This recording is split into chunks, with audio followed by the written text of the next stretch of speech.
If I just come to you and you tell me how you feel and I say your feelings don't matter, I can say it all I want, right? But do your feelings matter to you? My guess they probably do. I can discount them, which I'm good at. I can discount all of them. But ultimately, I need to listen to understand them. Now, I have no little girls running around my house. I never have. So with guys, it's a lot of you, my boys, man, you're just fine. Just suck it up, move on. Okay, Dad. So if I have a little girl and how that would work, she always tells me, I think you'll change someday. All right, we'll figure it out. But I haven't had to deal with the drama. We're talking about granddaughters. Let's make that clear. Oh, yeah. That didn't even cross my mind. So, yeah, we're not going down that road again. But as you have this, you feel more committed. Do you have anything to throw in here? No. You always say no. Then I'm like stuck hanging here. All right, one feels they're pulling, we're in their share of the weight. This can be at a lot of other areas, little things. And please, I'm talking about here the scale. We're not even going there, right? Don't elbowing. Hey, he's talking about weight. No, we're not. All right, so they feel like they're pulling more of their share of the weight as far as I do this, I do this, I do this. I get the kids ready. And you start having this whole list of things that you prove. I'm pulling more than my share of the weight. Yes, and I would add that I have struggled with this because I'm a working woman. And so you know how it is when being a wife and a mother, there's a lot involved. And then when you add a full-time job, he didn't understand at first the conflict that was in my life and the different responsibilities that I still felt like I had to take care of. So we did have to have conversations about divisions of responsibility and know every single thing in the house is not my job now. Because I help support our family, they have to support me inside the house as well. We did an activity once. I watched someone do an activity once at church where they took a young couple and like different ages of people that have been married, of different ages of kids and some in and out of the house, and they did a division of responsibilities and they had everyone put up theirs, and it was amazing how much it changed over the years, back and forth. It's like there's no right way at any given time, and it changes. Mm-hmm. Yeah, you really have to look at what works for you and what. I agree. It's not there's not a cookie cutter that you can just plug your family into, and a lot of it is trial and error. And I'm a pretty involved dad, husband in some ways. I'm not saying I'm better or worse. I just am. I've chosen to be. I do have 3 boys, so that's part of the reason.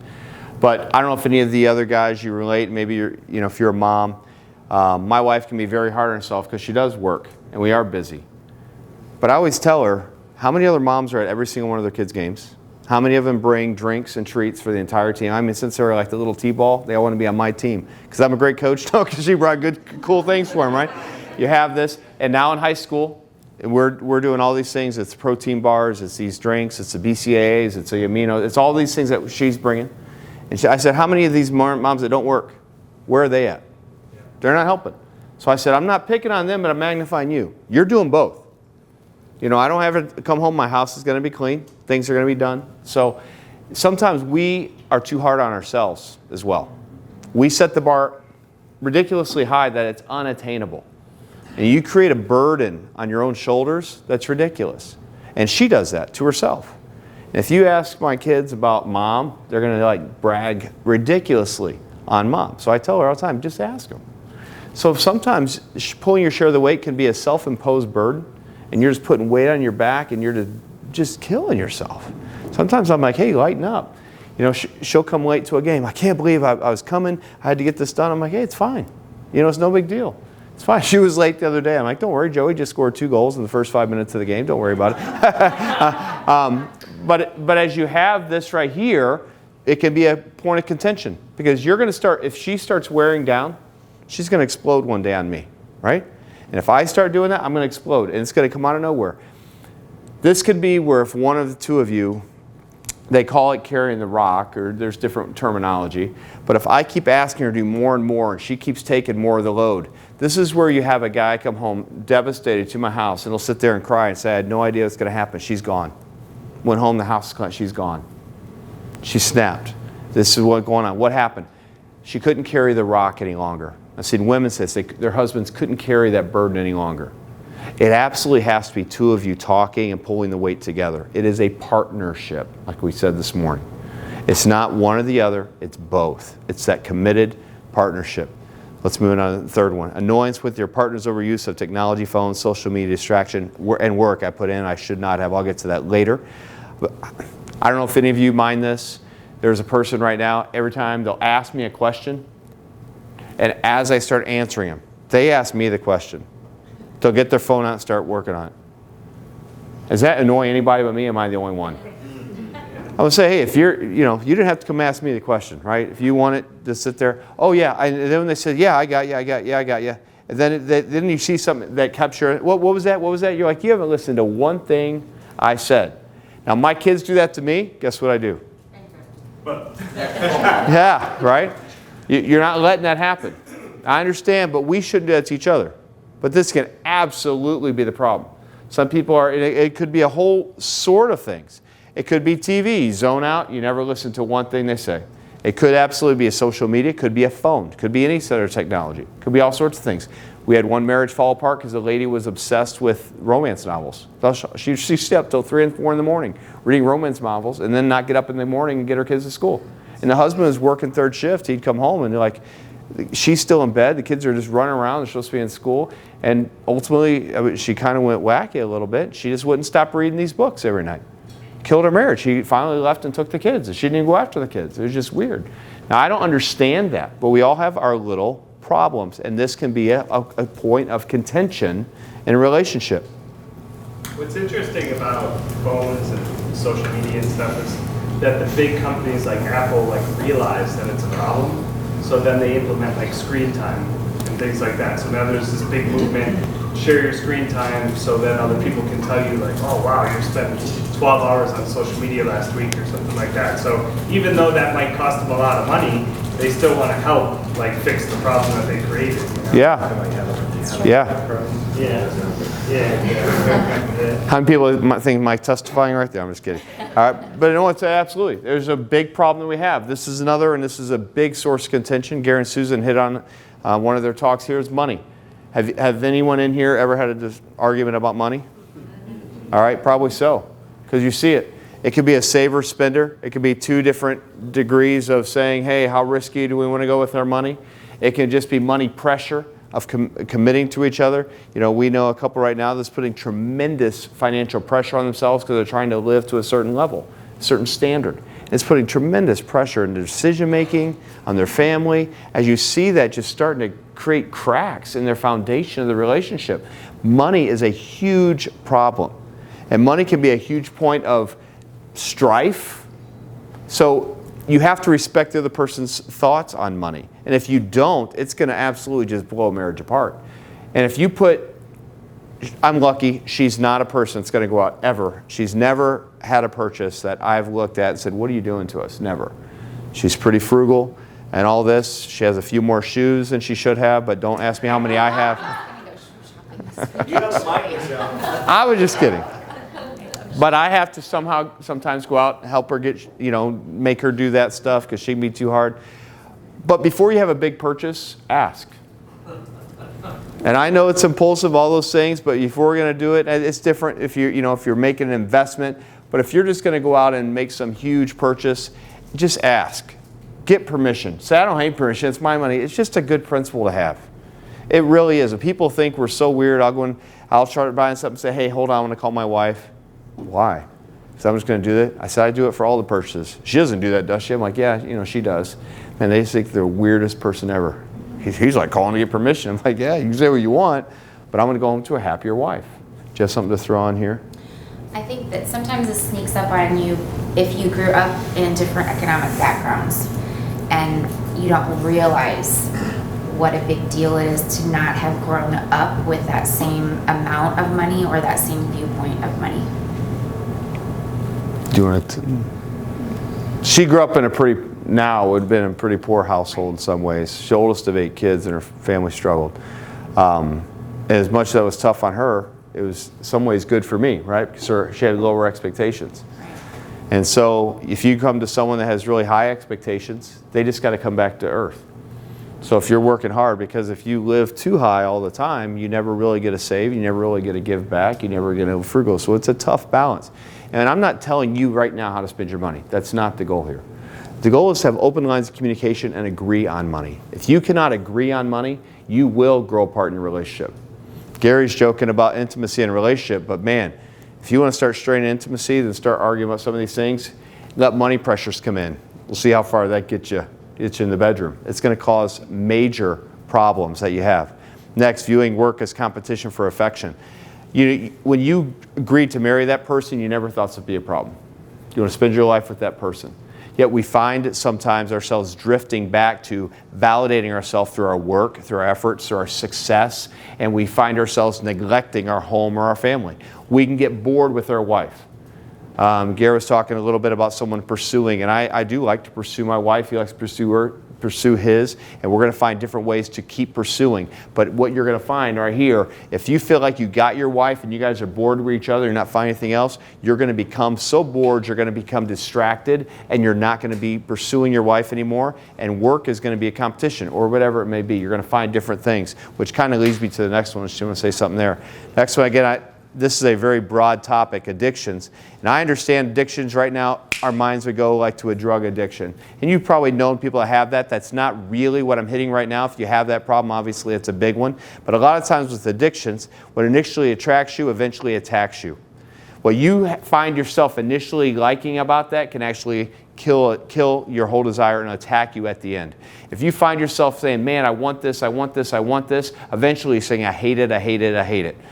I'll talk on some things in a minute.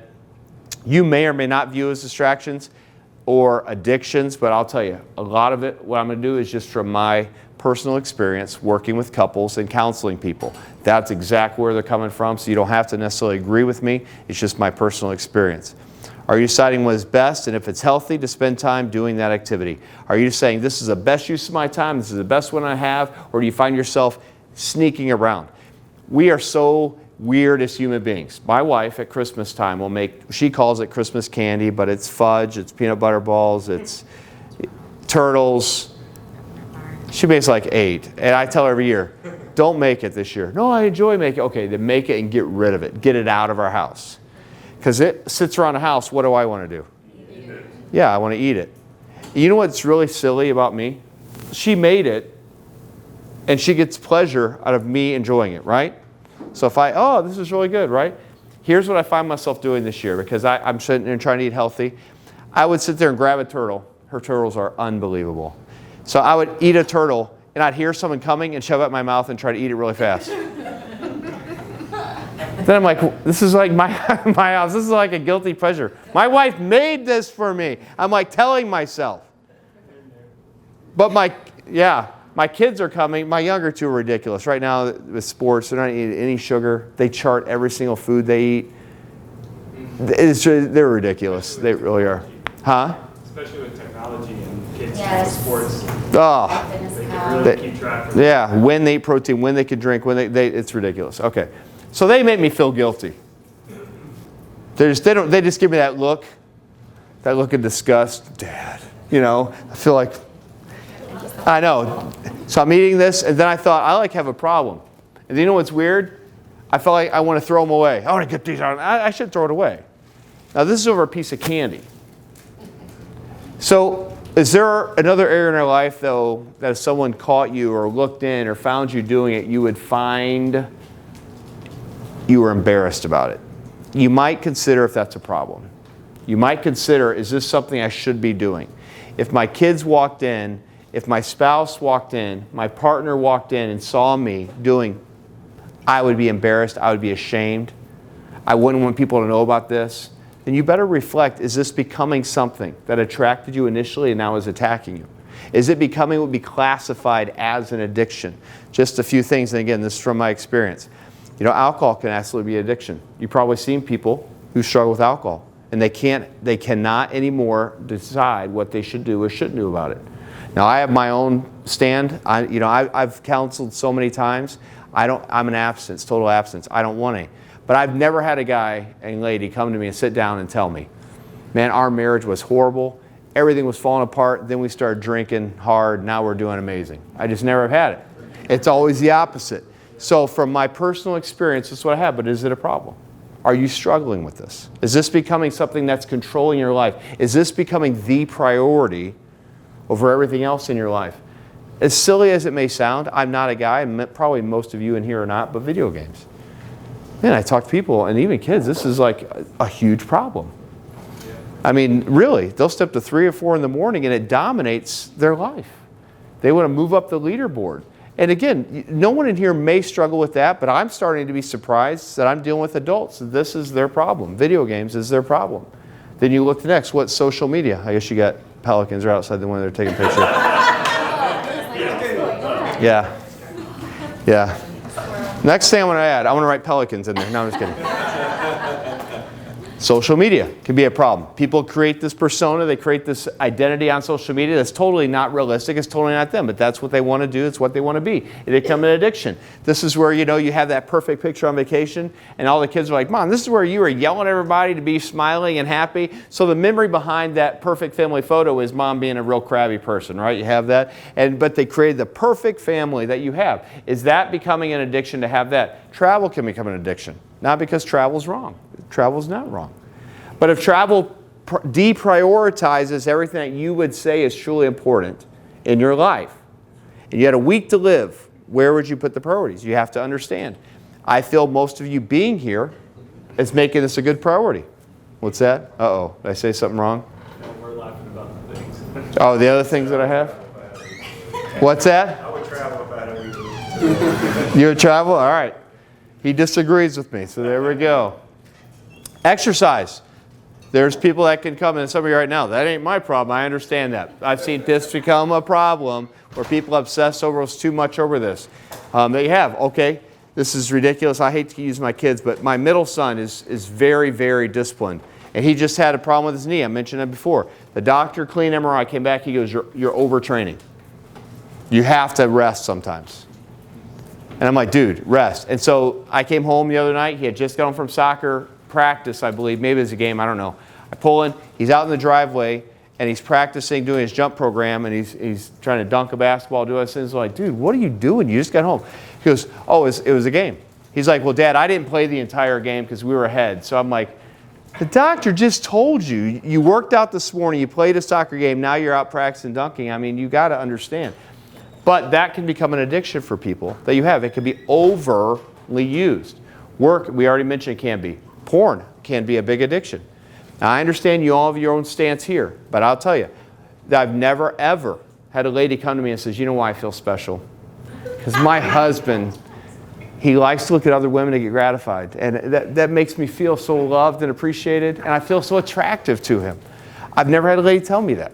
But I've had many, many couples come to me, and the man hangs his head, the lady starts crying, and she goes, I'm just not enough. And she feels devalued and what? Disrespected. She feels like there's no way I can ever compete with this, right? So wherever your stand is here, I understand, but this is a problem. And when you have this problem, it devalues yourself, it devalues the person that you're looking, and it also devalues your wife. It's the attractiveness of your wife. My goal is to make her feel attractive.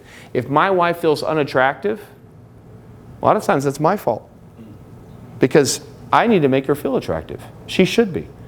If my wife ever says, hey, I think I need to lose 5 pounds. It's like in that video, it shouldn't be, I don't know, I think 15. That's not a good thing to say. And she needs to, she'll say, I have a bad hair day. This morning she said, I don't really like my hair day. I said, man, your hair looks amazing. She goes, I'm not taking that because you've never told me I've had a bad hair day. Now, we laughed about it, but I took that later as a compliment.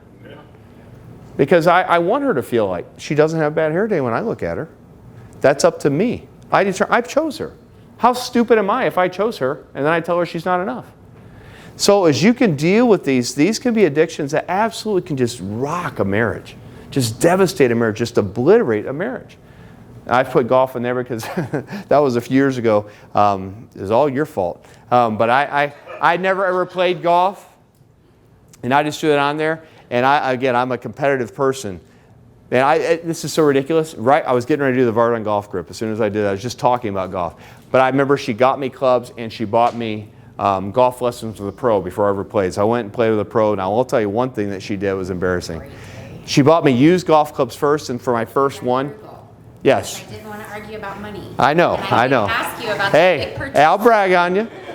So she bought used golf clubs first for my first lesson with the golf pro, and I was doing it. He's like, he's telling me, again, I keep gripping my hands, but he said, bend your knees a little more. He goes, hey, can I see your clubs for a minute? I said, yeah, sure. And he hooked up. He goes, can you read that for me? And so I said, sure. And I read it. He goes, notice anything different? I'm like, no.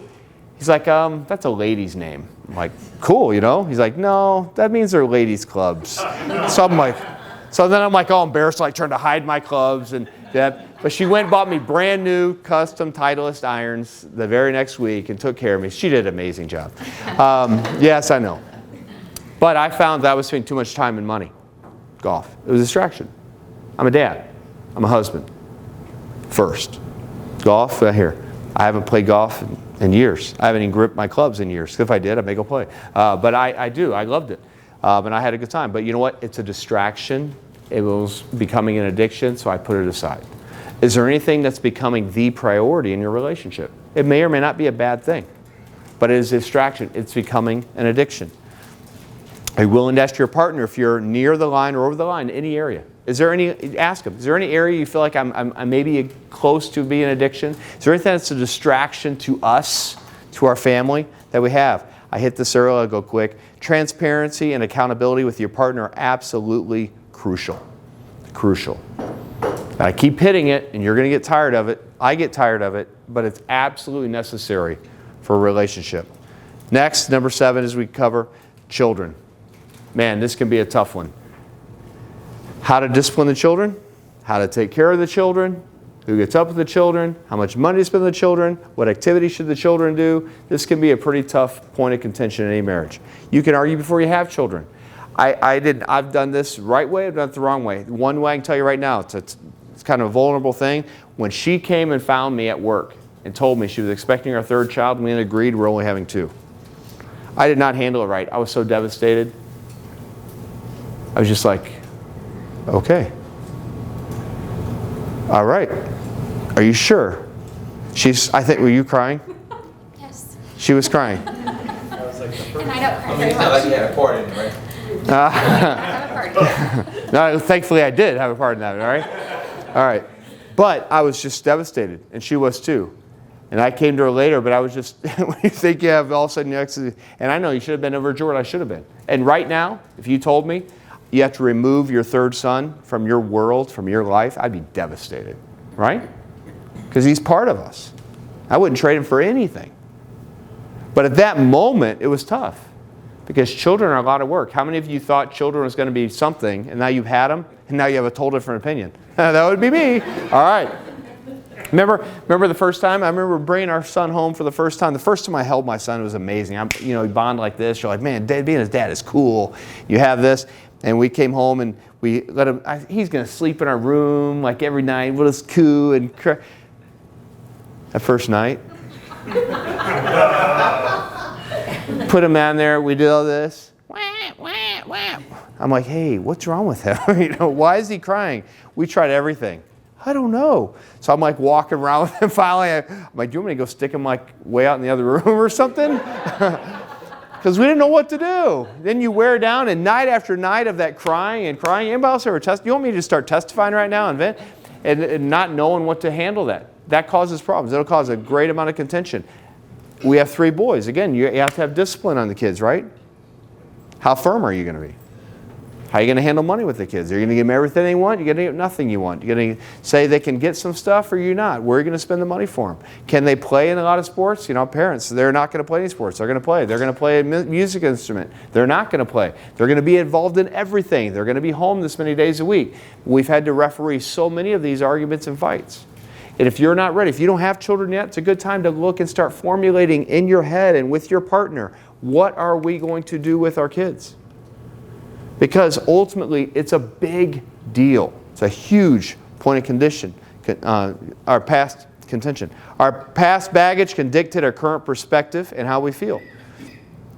My guess is most of you right now, at this point, Nate, you may realize you have baggage. Some of you don't. We all have baggage. Every one of us. You starting to start recognizing that baggage, doing it. One of the biggest compliments my wife has ever given me is she was talking to me, and she shared it publicly too. But she said, I realized I had baggage. My husband has helped me unpack it. That, to me, was one of the biggest comments she could give me. Because I recognized, that means I understood her. And that means I said, hey, I'm going to love you despite anything you perceive as a negative. Let me help you through it. And if I can love her to reach her potential by helping her do that, that was a huge compliment to me. And we all have it. I have them. I have baggage. And you're going to have it. And as you start working with it, do you have something you want to add? I can't tell when you're flinching and when you're just getting ready to smack me, so I was just trying to figure it out. All right. This is just a question that we ask people when we have to deal with this. Why do you have children? Why do you have them? Now, that's a simple question. No. What's your goal? What's your end result? Why do you have them? Why do you have children? Continue the legacy. Yeah, I mean, but you have to start deciding what your goal is. What am I going to do through them? So, do you view your children as a distraction to your goals or as an opportunity to invest in them regardless of how it may slow you down? Because kids are going to slow you down. They are. Now, ultimately, you're going to get farther with them. I'll give you a whole illustration on that. But why do you have your children? Why do you want to have them? Are they a slowdown for you? Are you just saying, you know what, just keep it home? Are you just telling your wife, yeah, you keep the kids. Oh, just deal with them. I'm not going to do it. Just deal with them, deal with them, deal with them. And you're that absentee parent. Is it going to point of contention, or is it absolutely going to cement your relationship? The most fun we have the entire year, I think you would fully agree with this, you can decide, is the last years we have absolutely prioritized our family vacation. My wife doesn't call it vacation, she calls it an adventure, because we don't just go sit somewhere, we're always doing stuff. They love it, they love the stream zip lining and whitewater rafting and hiking and whale watching, and I don't even know what all we do. We do all this stuff. Man, the last hike we took in Iceland was, I swear, there was a waterfall coming off the top of a mountain. My kid's like, hey, can we go over there? I said, sure. They start hiking. They went all the way up and touched this waterfall. So she went up there. Her back hurt her for about 3 weeks. So we were pretty much going straight up for the last, I don't know how. I found when we got to the top, hey, turn around to just look at our car. She goes, I do not want to look how far up we are. Our car, was way down there. It looked so tiny. You guys were just free on the zip line or something? No, this was, yeah, we were just by ourselves going up this side of this. Sliding on the way down, just literally on our backside, sliding. Just rocks and figured it up. It was amazing. The largest waterfall in Iceland? No, this was just one on the side of the road. It was way up on the side. He just asked and we just did it. Yeah. Yeah, I don't know where it came from, but he wanted to go, and so we did it, and now we're kind of regretting it. But now it's a memory, so we got that. I like your memory of Pete running. Oh my word. Oh my word. He said one night, hey, I'm going to go run. Well, you think go run for a while? This is my middle son. So my younger son, I want to go run too. I said, go run. We're in Iceland. It's a little tiny little town in the middle of nowhere near the Golden Circle. But so they go out running. And like an hour and a half later, I'm like, where is Pete? I don't know. So I told her, my oldest son, hey, well, we're going to go find him. You guys split up. You go this way. I'll take Joe, and I want to drive him down the road. Again, it's night in Iceland. It wasn't dark yet because it didn't get dark ever because of 20 long daylights. But 11:15 at night is when the sun set. But I'm driving, thinking, there's no one out here. He has no phone because we're in Iceland. So I'm driving, can't come home. I thought for sure, you see him? No. That moment, you know how your heart starts panicking a little bit? You start beating, like, where is my son? So we drove down these dirt roads. Finally, I told my younger son, get back in, let's drive. We'll drive further. We're driving way down. He's like, Dad, stop. He's like, isn't there someone way down there? Down this one dirt road, we see this little, so, I'm flying down this dirt road. You know how you're so relieved and you want to show them you love them, but you're so irritated at the same time? Pull up, get in the car, It's like, what? I'm like, where you been? I told you I was going to go running. Dude, how long did you run? Oh, it was awesome. I don't know. He ran, I don't know how long he ran. It was at least an hour and a half. He was just And running. Did you stop and walk or take a rest? No, I didn't need a rest. Oh my goodness, you crazy kid. Yeah.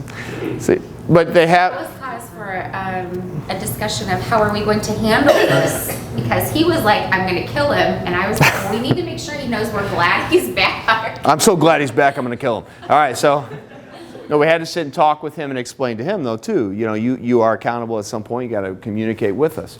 I'll move quickly. This I'll go quick on is too much emphasis or too little emphasis on intimacy, and I'll hit this more tomorrow. We're going to have a talk on reality expectation in a marriage and reality expectation in regards to intimacy, so we'll talk a little more about this. This can be a tough thing.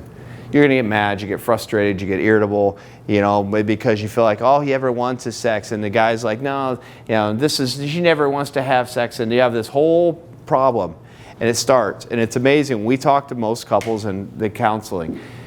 This is to the point where they say, you know what, we're not going to have sex because I'm going to punish you.